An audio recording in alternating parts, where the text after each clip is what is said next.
Me aguardo informar que en el último luna algún miembro del parlamento, de coalición y de oposición lo aguardo amenazar.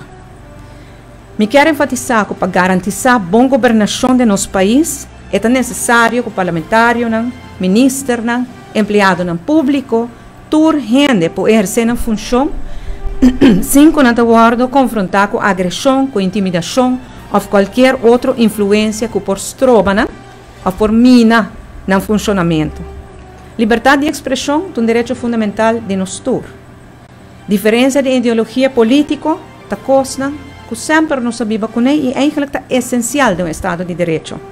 Sin embargo, ameaçar outro, seja de oposição, de coalição, ministro, empregado público, é algo totalmente inaceitável. E me quero fazer uma apelação para a intercomunidade, para junto nos salvaguardar o Estado de Direito e não normalizar a tendência de ameaça aqui. O governo está tomando aqui, opina sério, lo percurar para intimidação, guarda atender, para proteger essa que está vítima de aqui, mas junto com a intercomunidade nós temos que brincar o fenômeno aqui. Mais daqui.